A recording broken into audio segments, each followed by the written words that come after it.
And for more on this, we are joined by Melissa DeRosa, Democratic strategist, as well as Rich Zeoli, the host of the Rich Zeoli podcast. Good morning to you guys. Thanks for coming on. Good morning. Great to see you. Having us. So let's take a look at the numbers right here. AAA came out with the states with the most expensive gas prices. Shocker, California's at the top of the list, and it's not even close. Average of $5 and about 30 cents per gallon. Rich, I'm born and raised in California, lived in LA for like the last 9 years before moving to DC.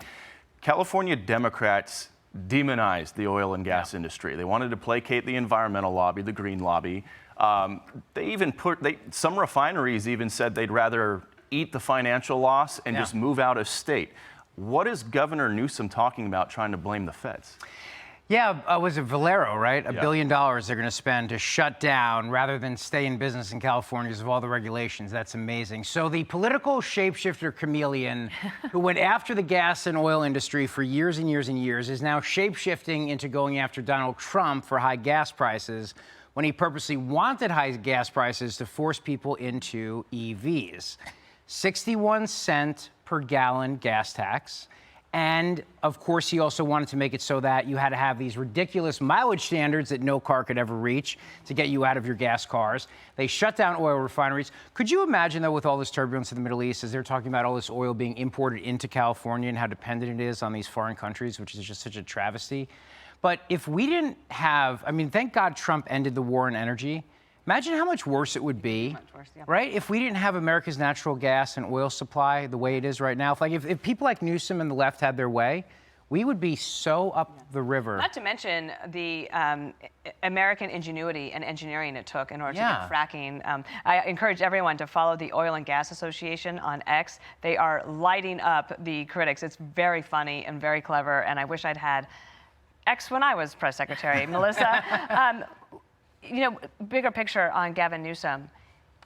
I mean, he might be a front runner for the 2028 Democratic nomination, but he brings with him this huge bunch of baggage from California. No, and can that be overcome? This is a preview of what's to come across the board. He wants to complain about gas prices. We'll explain why California, on average, has $2 more per gallon than any other state in the country. You want to complain about affordability? Explain why you have the highest taxes in the country. You want to talk about making things livable and good for your residents? Well, why does California have the #1 out-migration? So this is the story that's going to continue following around Gavin Newsom if he does decide to make that leap, which is why ultimately, while he may be leading in the polls right now, I think that he's got early front-runner status, and you're going to see that support erode as he gets a closer look. We want to ask you guys about the recent attempted terror attack here in New York with these two ISIS-inspired individuals. I'm sure you guys saw the absolutely ridiculous post from CNN, if we can pull that up right now.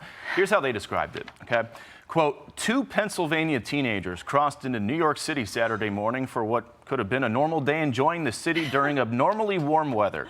But in less than an hour, their lives would drastically change. The pair would be arrested for throwing homemade bombs during an anti-Muslim protest outside of Mayor Mamdani's home. Here's what we know so far. So obviously they got all sorts of blowback. Honestly, I didn't even think it was real when I first saw it. And then I clicked on it and I saw the check mark. Like I said, wow.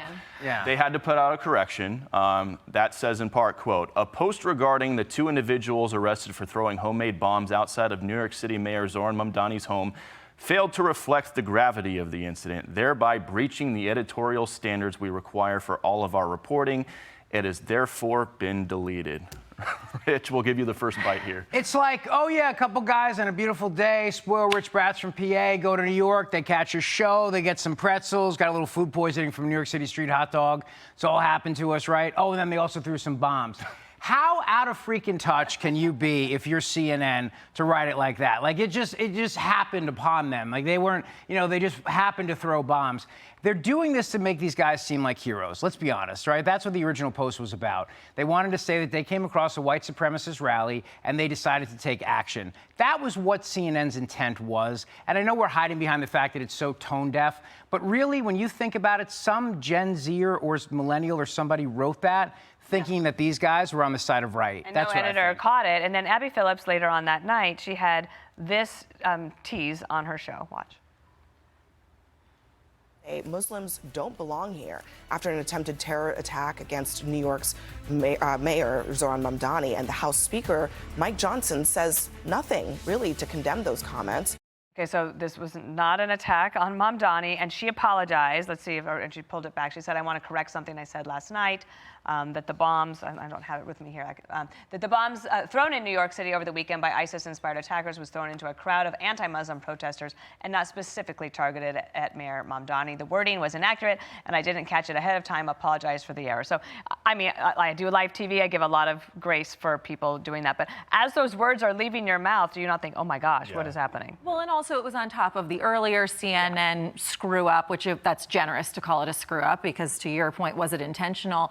But it's almost as if the media covering this entire thing has devolved into parody. You had to read 5 paragraphs into the New York Times story over the weekend to figure out which side threw the bomb.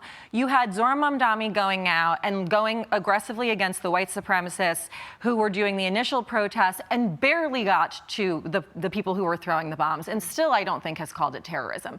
So across the board from the media and from the mayor of the city of New York, you're seeing a really troubling pattern in how this is being covered and the bias underneath it. And so I think it all needs to be called out. Yeah. Not the media's finest hour. No, it's really great to have both of you on set with us. Thank you for being here. Well, thank you for having us. Appreciate it. Thank you. Hey, go have a good day as much as you can, okay? My dog, all right? Yes, train that dog. Be sure to like and subscribe for all the Fox News latest on YouTube and catch full shows streaming now on Fox One.